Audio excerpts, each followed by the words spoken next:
It was the day after graduation when my mom and her boyfriend told me that now that I was an adult, I had to move out and find my own place. Although unexpected, my mom and my relationship changed drastically when her new boyfriend moved in. I tried to make a good impression because I wanted her to be happy, but the guy seemed to have an issue with me. He convinced my mom to start charging me rent because I had a part-time job while still in school, even though he was jobless and living off my mom. He would go into my room, go through my stuff and use some of my things without my permission.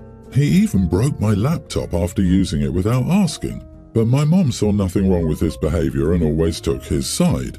She would yell at me whenever I complained about how I didn't like him invading my privacy. He seemed very pleased with himself when my mom kicked me out. I didn't have enough to get a place, so I survived by sleeping on friends' couches as much as I could until they got tired of me, and sometimes I had to sleep outside. Thankfully, I was able to obtain a second job through someone I knew, and I was able to save up. I moved into a new place at the beginning of this month after months of not having anywhere to call home. A few days ago, my mom's boyfriend reached out to me. Apparently, my mom had a stroke and he tried guilting me into moving back to help her out because he got a job opportunity and had to move.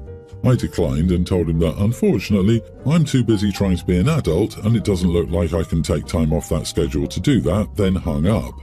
Am I the idiot for not wanting to go back home to take care of my sick mom after she and her boyfriend kicked me out? Edit, I was so focused on surviving that I didn't even think of blocking them. I also had a bit of hope in the beginning that maybe she would change her mind and tell me that I could come back, but she never did. They never contacted me until now. Your mom kicked you out. It's quite hard to get over that.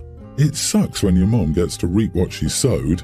Clap, clap, clap, it's consequences. Good for you. I'm sure your mom's boyfriend will take care of her though, even though he would have to bring her with him when he moves for his great new job. You are not the idiot. Exactly, your mom clarified where her priorities are and where yours should be. Please don't feel guilty now that she's had a stroke. She should have ensured the guy she was banking on was a decent dude before leaving her child out in the cold. This is a sad lesson to teach a young person. Parents are supposed to be more supportive. I wouldn't lift a finger for her. Don't move back. Put bluntly, she's shown she wouldn't do it for you. Don't treat people like family who don't treat you like family. Your mother's boyfriend moved into what he saw as an almost perfect situation. The only issue was you, so he got your mother to get rid of you. Now his perfect situation is blown up by your mother's health, so he's looking to dump her on someone else. Your mother brought this on herself many times over, and now the consequences of her reprehensible actions have caught up with her. Yep, he's just going to move on to his next victim regardless of OP taking care of her. This dude will just straight up disappear and leave her for dead. He's not going to care for OP's mom himself. He has this new job pop up at a convenient time to leave her behind. I can't say she doesn't deserve it. I, 34 male, work in a physically demanding field. My co-workers and I are all fit people without a lot of body type variety. My wife, 32, is fat. The thing is, she's always been overweight, the whole time I've known her. We dated when she was fat, we got married when she was fat. She knows she's fat, she's overweight and she's beautiful. I'm happy if she loses weight, and I'm happy if she stays where she is. I think she's the most beautiful woman in the world as is. One of my co-workers, Julia, 28 female, started complaining that she's too fat to be loved and fat people don't get to be loved. Julia isn't fat, she's maybe 120 pounds. She works out 5 times a week and barely ever eats. I told her that wasn't true and that my wife was fat. She got red in the face and started telling me that I wasn't allowed to call my wife fat, that I was insulting her, and that my wife was beautiful and curvy. Carol doesn't like being called curvy. She thinks it's a label used to avoid calling people fat because it's a dirty word to most people. I told Julia as much. Julia started threatening to tell my wife I called her fat. She pulled up her Instagram and told me she was messaging Carol and that I was being mean. I beat her to the punch and called my wife. I put her on speaker and asked if she was curvy or fat. Carol laughed and said, "I hate that curvy crap. Fat and beautiful, baby." I thanked her, told her I loved her, and hung up. As soon as I hit the end, Julia went mental. She started screaming that I was abusing my wife. When I asked how, she said I was brainwashing her into accepting the term fat to try to keep her complacent and from getting away from me. That no woman in her right mind could be okay with their husband calling them fat. Now, I just walked in today to an email from HR requesting a meeting with me. I don't think it's a big deal. I have my wife's blog for fat positivity and can easily call her for proof. But now things are frigid at work, and Julia constantly gives me dirty looks when we're in the same room. She ignores me otherwise. So I'm just over here scratching my head. Am I the idiot for calling my wife fat? Are you kidding me? What could Julia possibly report to HR? Harassing your wife who doesn't work with you? What you say to your wife is no one's damn business. Tell Julia to stay out of your personal life. You should file a complaint against Julia for creating a hostile work environment. You're not the idiot and your wife sounds awesome. Julia should get a better hobby because she sucked at fishing for compliments and was shocked when she didn't receive one. Good luck with HR. Fat is not a protected class outside of Michigan. You didn't call Julia fat and your wife isn't a co-worker. I'm not a lawyer, but you would probably have a valid suit for wrongful termination should it come to that. You should complain about Julia, though, for creating a toxic work environment. I hate when women throw out lines like that. As a woman, if one of my friends repeats those lines over and over, e.g. I'm so ugly, at a point I just agree with them. Like, yeah, you are incredibly ugly. It usually snaps them right out of it. I understand if someone's having a rough day and just needs a pick-me-up, but repetitive comments are annoying, or obvious ones, such as in OP's case. Obviously, someone who's 120 pounds is not fat unless they're like 3 feet tall. Wow, Julia is being overbearing and insecure. I wonder why she can't get anyone to date her. Yeah, it totally sounds like it's her perfectly normal body type that is incredibly off-putting, not her bizarre hair-trigger personality. I, 31 male, was raised by my sister, sort of. I lived with my mom until I was 8, at which point my grandmother became ill. My mom had me and my brother, 10, stay with my sister, who was 21 at the time, while she went and took care of her mom. She returned 2 years later, but my brother and I stayed with my sister because my mom didn't have a big enough place. She still visited often, but I still lived with my sister when I met my wife when I was 22. I love my mom. She's a fantastic woman, but from outsiders' perspective, she abandoned me, had no hand in raising me, and relied on others to do her job. A part of me can understand where others are coming from, but a bigger part of me sees why she did what she did. However, my wife is the opposite. She sees my mom as neglecting her duties as a parent and finds it especially bothersome when my mom comes to visit because my mom will offer advice on raising our kids, which makes my wife angry. She says she needs to stay in her lane considering she didn't even raise her own kids.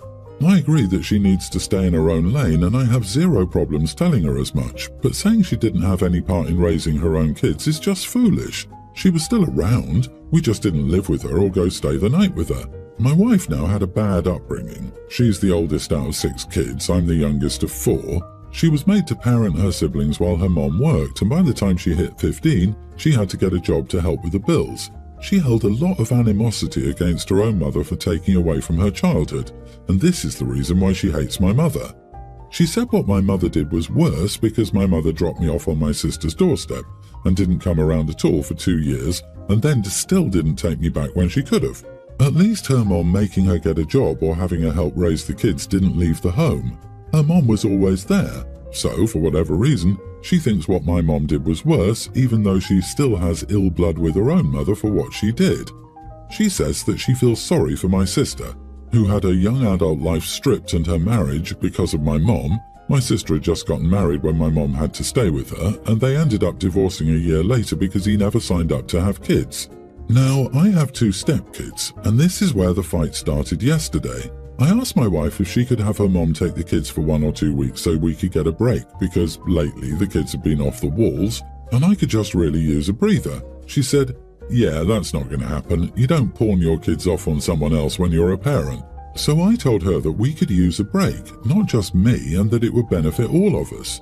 She says, listen, I know that your mother has made you feel like someone else taking your kids for long periods is normal, but it's not normal, and no, I will not be making my mom take my kids so you don't have to deal with them. So I snapped and told her to shut the heck up about my mother. She said, truth hurts, huh? Tell me to shut up one more time and you'll be out of this house.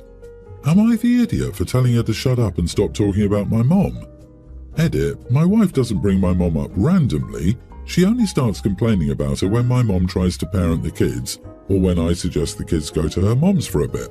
However, we just had a baby and my mom has been super overbearing with parenting tips, so my wife has been losing her crap more often than not. And I do tell my mom to stop. I tell her we're following our own advice and I appreciate her input, but it's not necessary. So it's not like I don't defend the situation. I don't want the baby to go to her mom's, just the older two kids so we can catch a breather. My wife has been in therapy twice a week since I met her and has since gained a kick-butt relationship with her mom while still recognizing what her mom did was messed up. She says that my inability to see what my mom did as messed up is significantly affecting the man I am today because I make excuses for my mom's bad behavior, like her trying to push us to use the cry it out method because she feels like our baby is manipulating us. As I've said, I shut my mom down. I acknowledge her advice and then tell her, "Thanks, but we don't believe in that." I don't know what else my wife expects me to do because I am handling it, but she thinks I need to go to therapy so I can take the wool off my eyes and stop putting Mommy Dearest on a pedestal. She says my sister, whom I don't get along with, deserves the praise and respect, not my mother. But regardless, I love my mom, and I think she's a kick-butt woman, and I don't feel she deserves the BS my wife has against her. Dude, I walked into church the other day with my 4 teenagers in tow. Some dads decided to give me parenting advice. One of his kids is in rehab for the 4th time, and the other is having her second baby at 19. I promptly told him to go screw himself. That's how your wife feels when your mom gives parenting advice. You are the idiot. Your wife needs to shut up. She's complaining. The ones complaining are your mom and you. You and your wife are raising the kids. Your mom needs to stop complaining. And if you didn't want to have kids, you shouldn't have them. But to have 3 kids and then want to drop them off somewhere for 2 weeks because you need a break? That's weird. Other people are responsible for your kids for about a weekend, so that's the break you could get. Yes, Mommy's little soldier, you are the idiot. You seem desperate for Mom's approval, yet you don't want it to look that way. OP, you admit your mother constantly crosses boundaries set by both you and your wife by giving multiple pieces of advice no one wants to hear from a woman who was never a Mother of the Year. Yet you yell at your stressed, exhausted, postpartum wife to shut the heck up about her? Seriously? You are the idiot big time. Live in denial if you want to, but your wife sees your sister's perspective on your childhood and realizes better than you how exactly much harm your mother caused you and your siblings. And this outrageous woman dares to even give more than one advice about raising kids after being told multiple times to keep them to herself. Wow, just wow. Let's also keep in mind that the wife has already raised 2 kids and yet the mother-in-law seems to need to give advice. Awful. Oh, and keep in mind, the woman who actually raised OP and siblings, their sister, also sided with OP's wife. This dude has absolutely no basis for his complaints. My daughter's in grammar school. For the past month, there's been a boy who's been badly bullying her. It's got to the point where she said she doesn't want to go to school. The school's done an okay job of dealing with it, but the boy's mom has been very uncooperative and taken her son's side. On the 2 times I've talked to her about it on the phone, she was extremely nasty, and the last time she even screamed and cussed at me. My daughter's been going to school with this boy since kindergarten. Up until very recently, I was under the impression he didn't have a dad. Either he was out of the picture or deceased. The school rosters only list his mom's name and info. I've never seen his dad at any school events, and my daughter says she's never heard him talk about a dad. But a week ago, I found out he actually goes to his dad's house on weekends, and his dad, and all his extended relatives on that side, lives in a small rural community about 45 minutes away. I asked a friend if they knew anything about the dad. Apparently the parents divorced the year before he started kindergarten. This friend told me the mom has referred to her ex as a narcissist and abusive, and that she had a restraining order against him for several years. She also told me she heard from a staff member that the mom specifically requested that the office and all her son's teachers never contact his dad. Over the weekend, I did some snooping on social media, and some of those people searched sites and found out his dad's name and contact info. Today at school, my daughter's bully shoved her on the playground and sent her to the nurse's office. As a result, I gave his dad a call and told him about what had happened that day and about the bullying that had been going on. I didn't say anything negative about his ex-wife or how she dealt with the bullying. His dad, despite what I heard, actually seemed very nice. He was very apologetic and assured me that there would be major consequences that weekend and that it wouldn't happen again. I had an excellent feeling after getting off the phone with him that action would be taken, unlike with Mom. A few hours later, I got a furious text from my son's bully's mom. She said that her ex made a nasty call to his son right after my call, screaming at him, cursing up a storm, calling him names and making all sorts of threats about how horrible the coming weekend would be. She says he followed up by sending her an abusive text, calling her names and accusing her of being a bad mom and letting their son be a bully. He told her he was going to post about her on social media to expose what a terrible mother she is. She said she knows her ex's family will start harassing her now as well. She said I had no right to contact her ex. She ended by saying, "Thank you for all the drama and pain you have brought into our family's lives." Was I an idiot for contacting this parent? Thank you for all the drama and pain you have brought into our family's lives. You're welcome. Maybe next time you won't ignore complaints about your son. You are not the idiot. If she can't handle her son, give him to someone who will actually educate him. Oh no, he's accusing her of being a bad mom and letting their son be a bully. I mean, how is he wrong? If she had bothered doing anything about her kid being an abusive little idiot, then Opie wouldn't have needed to contact the other parent. Okay, but if his dad really is abusive and a narcissist, Opie just put that kid in actual danger. Narcissists have a habit of being charming to strangers and abusive to those immediately close to them. And if the mom really did have a restraining order, I'm inclined to believe there's at least some truth to these accusations. Based on the fact that the other mother was a major "see you next Tuesday," nasty and verbally abusive to OP, called her names, and didn't care that her son was viciously bullying OP's daughter, I have a feeling that she's full of crap. I don't care about her family dynamics, especially if she doesn't give a crap about stopping her kid from bullying. OP, you need to protect your daughter.